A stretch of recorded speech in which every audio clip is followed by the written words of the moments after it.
इस वीडियो में हम जीपीएस बेस की 3D मॉडल क्रू सॉफ्टवेयर में डिज़ाइन करना सीखेंगे, जो कि ड्रोन के 5वें सब असेंबली का पहला पार्ट है। So let's start. GPS base की 3D मॉडल क्रू सॉफ्टवेयर में डिज़ाइन करने के लिए सबसे पहले न्यू के ऊपर क्लिक कर ले और यहाँ पर फाइल नेम आप टाइप कर ले जीपीएस बेस। इसके बाद यूज डिपार्ट टेम्पलेट, इसको आप अनसेलेक्ट कर लें एंड से ओके। सो इस पार्ट के लिए जो यूनिट सिस्टम हमने सेलेक्ट करना है वह है solid part millimetre kilogram second, क्योंकि हमारे पास इस पार्ट की जो डायमेंशन है वो मिलीमीटर है और हमारे पास ये जो यूनिट सिस्टम है ये भी मिलीमीटर वाला यूनिट सिस्टम है। इस यूनिट सिस्टम को आप सेलेक्ट कर लें एंड से ओके। इसके बाद आप मॉडल ट्री से कोई भी प्लेन सेलेक्ट कर ले, तो मैं फ्रंट प्लेन को सेलेक्ट करके इस विंडो से स्केच सेलेक्ट कर लेता हूँ। इसके बाद सर्कल टूल सेलेक्ट कर ले और इस सेंटर पॉइंट के ऊपर क्लिक करके एक सर्कल ड्रा कर ले। सो इस सर्कल की जो डायमीटर है वह है 20, यानी पहले हम ये आउटर सर्कल ड्रा करेंगे जिसकी डायमीटर है 20। तो आप यहाँ पर टाइप कर ले 20 एंड देन प्रेस एंटर। इसके बाद सेंटर लाइन सेलेक्ट कर ले और एक एंगुलर सेंटर लाइन ड्रा कर ले। सो इन दोनों सेंटर लाइन के दरमियान जो एंगल है वो है 45, यहाँ पर आप दे सकते हैं। तो आप इस वैल्यू के ऊपर डबल क्लिक करके 45 टाइप कर ले एंड देन प्रेस एंटर।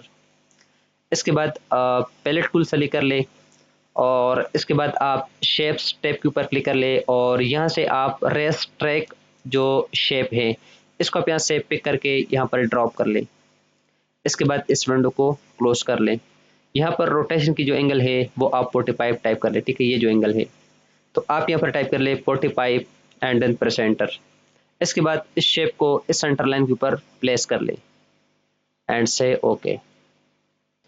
इसके बाद कोइंसिडेंट कंस्ट्रेंट सेलेक्ट कर ले और इस सेंटर पॉइंट को सेलेक्ट कर ले। इसके बाद इस सेंटर लाइन को सेलेक्ट कर ले।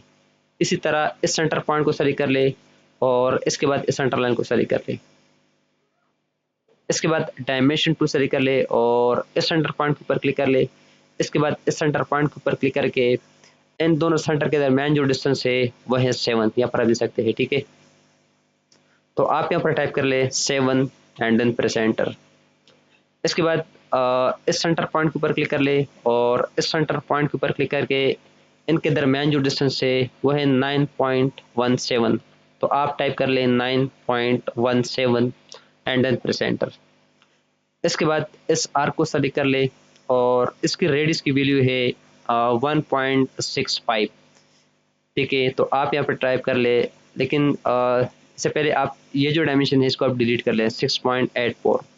आप इस डायमेंशन को सेलेक्ट कर ले और इसके बाद डिलीट कर ले। यहाँ पर आप इसकी रेडियस की जो वैल्यू है वो है 1.65 and then press enter.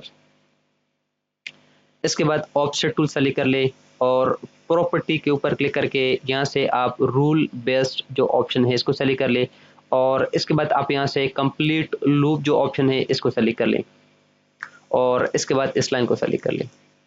So offset की जो वैल्यू है वो है 1.68, यहाँ पर आप दे सकते हैं, ठीक है। तो आप यहाँ पर टाइप कर ले -1.68, क्योंकि हमने बाहर की तरफ ऑफसेट लगाना है तो हमने वैल्यू जो है ऑफसेट की वो माइनस में टाइप करना है। सो आप टाइप कर ले -1.68 एंड देन प्रेस एंटर।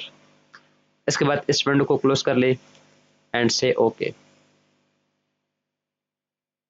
इसके बाद ट्रिम टूल सेलेक्ट कर ले और जो अननेसेसरी लाइंस और ऑब्जेक्ट हैं वो आप ट्रिम कर ले।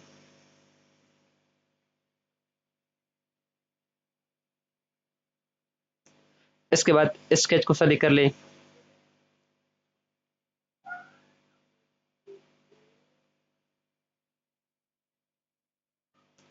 सेलेक्ट मिरर टूल और मिरर के लिए इस वर्टिकल सेंटर लाइन को सेलेक्ट कर ले। अगेन सेलेक्ट मिरर टूल और इसके बाद इस हॉरिजॉन्टल सेंटर लाइन को सेलेक्ट कर ले। इसके बाद अगेन स्केच को सेलेक्ट कर ले और अगेन आप यहाँ से मिरर टूल सेलेक्ट कर ले और मिरर के लिए इस हॉरिजॉन्टल सेंटर लाइन को सेलेक्ट कर ले। इसके बाद अगेन आप ट्रिम टूल सेलेक्ट कर ले और जो अननेसेसरी ऑब्जेक्ट है वो आप ट्रिम कर ले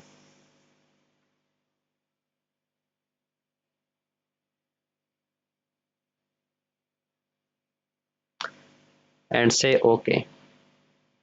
इसके बाद एक्सट्रूड टूल सेलेक्ट कर ले और इस लिस्ट को एक्सपेंड करके सिमेट्रिक ऑप्शन सेलेक्ट कर ले और यहाँ पर एक्सट्रूजन की जो वैल्यू है वो आप टाइप कर ले 2.37 and then press enter and say okay. इसके बाद मॉडल की इस स्पेस को सेलेक्ट करके स्केच सेलेक्ट कर ले। इसके बाद सर्कल टूल सेलेक्ट कर ले और यहाँ पर एक सर्कल ड्रा कर ले। इस सर्कल की जो डायमीटर है वह है 10.7, यानी यहाँ पर जो आउटर सर्कल है, ठीक है। इसकी डायमीटर है 10.7। तो आप यहाँ पर टाइप कर ले 10.7 and then press enter and say okay.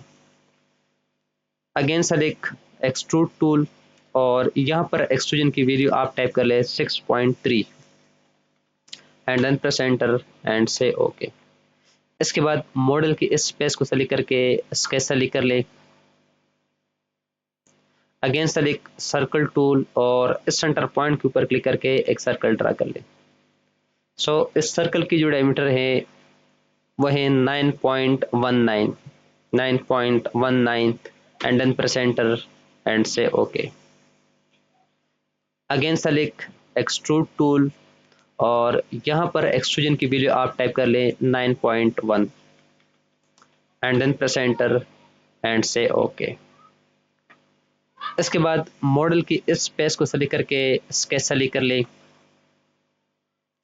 इसके बाद आप यहाँ से सेंटर रेक्टेंगल टूल सेलेक्ट कर ले और इस सेंटर पॉइंट के ऊपर क्लिक करके एक वर्टिकल रेक्टेंगल ड्रा कर ले। इस रेक्टेंगल की जो विड्थ है वह है 3.1, यहाँ पर आप देख सकते हैं, ठीक है। तो आप यहाँ पर टाइप कर ले 3.1 and then press enter and say okay. Again select extrude tool और इसके बाद फ्लिप डायरेक्शन के ऊपर क्लिक कर ले एंड मेक श्योर जो रिमूव मटेरियल ऑप्शन है ये सेलेक्ट होना चाहिए, ठीक है। और इसके बाद आप यहाँ से टू रेफरेंस जो ऑप्शन है इसको सेलेक्ट कर ले या टू नेक्स्ट जो ऑप्शन है इसको सेलेक्ट कर ले। तो मैं टू रेफरेंस जो ऑप्शन इसको सेलेक्ट कर लेता हूँ और रेफरेंस के लिए मॉडल की स्पेस को सेलेक्ट कर लेता हूँ एंड से ओके। इसके बाद आप डेटम पैनल से प्लेन जो टूल है इसको सेलेक्ट कर ले और इसके बाद इस प्लेन को सेलेक्ट कर ले। इसकी जो ऑफसेट यानी ट्रांसलेशन की जो वैल्यू है वो आप यहाँ पर टाइप कर ले 9.19 डिवाइड बाई 2, ठीक है। यानी इसकी जो डायमीटर है, ये जो सबसे ऊपर वाला सिलेंडर है, इसकी डायमीटर की वैल्यू है 9.19। हमने यहाँ पर ऑफसेट की जो वैल्यू है वो इस सिलेंडर की जो रेडियस बनता है वही वैल्यू हमने यहाँ पर टाइप करना है, ठीक है। इसकी जो टोटल डायमीटर है वो है 9.19। तो आप यहाँ पर टाइप कर ले 9.19 डिवाइड बाई 2। इसकी टोटल डायमीटर की जो रेडियस है वो हमारे पास यहाँ पर आ जाएगा। तो एंड से ओके। इसके बाद जो न्यू क्रिएटेड प्लेन है इसको सेलेक्ट करके स्केच सेलेक्ट कर ले। इसके बाद सर्कल टूल सेलेक्ट कर ले और इस सेंटर लाइन के ऊपर क्लिक करके एक सर्कल ड्रा कर ले। इस सर्कल की जो डायमीटर है वह है 4.6, जो आउटर डायमीटर है, ठीक है, जो आउटर सर्कल है। इसकी डायमीटर है 4.6। तो आप यहाँ पर टाइप कर ले 4.6 एंड देन प्रेस एंटर। इसके बाद डायमेंशन टू सेलेक्ट कर ले और मॉडल के इस हॉरिजॉन्टल एज को सेलेक्ट कर ले। इसके बाद जो सर्कल है इसकी सेंटर के ऊपर क्लिक करके इनके दरमियान जो डिस्टेंस है वो है 3 and then press enter and say okay. इसके बाद एक्सट्रूड टूल सेलेक्ट कर ले, फ्लिप डायरेक्शन के ऊपर क्लिक कर ले और इसके बाद रिमूव मटेरियल ऑप्शन सेलेक्ट कर ले। यहाँ पर जो एक्सट्रूड कट की वैल्यू है वह है 1.15 यहाँ पर दे सकते हैं, ठीक है। तो आप यहाँ पर टाइप कर ले 1.15 and then press enter and say okay. इसके बाद मॉडल के इस स्पेस को सेलेक्ट करके स्केच सेलेक्ट कर लें। इसके बाद रेफरेंस टू सेलेक्ट कर ले और रेफरेंस के लिए इस राउंड एज को सेलेक्ट कर ले। Update the sketch and say close. Again circle to select कर ले और यहाँ पर क्लिक करके एक सर्कल ड्रा कर ले। इस सर्कल की जो डायमीटर है वह है 2.7। तो आप टाइप कर ले 2.7 and then press enter and say okay. Again select extrude tool और इसके बाद फ्लिप डायरेक्शन के ऊपर क्लिक कर लें और इसके ऊपर राइट क्लिक करके टू नेक्स्ट जो ऑप्शन इसको सेलेक्ट कर लें एंड से ओके। इसके बाद मॉडल ट्री से एक्सट्रूड 5 सेलेक्ट कर ले, प्रेस एंड होल्ड कंट्रोल की और एक्सट्रूड 6 जो है इसको भी सेलेक्ट कर ले। इसके बाद मिरर टूल सेलेक्ट कर लें और मिरर के लिए इस डेटम प्लेन को सेलेक्ट कर लें एंड से ओके। सो इसके बाद मॉडल की जो बॉटम पेस है इसको सेलेक्ट करके स्केच सेलेक्ट कर लें। इसके बाद सर्कल टूल सेलेक्ट कर ले और इस सेंटर पॉइंट के ऊपर क्लिक करके एक सर्कल ड्रा कर ले। सो इस सर्कल की जो डायमीटर है वह है 2.6, यहाँ पर आप देख सकते हैं, ठीक है। जो मोस्ट इनर सर्कल है इसके डायमीटर है 2.6, तो आप टाइप कर ले 2.6 and then press enter and say okay. इसके बाद एक्सट्रूड टूल सेलेक्ट कर लें, फ्लिप डायरेक्शन के ऊपर क्लिक कर ले और इसके ऊपर राइट क्लिक करके टू नेक्स्ट जो ऑप्शन है इसको सेलेक्ट कर लें एंड से ओके।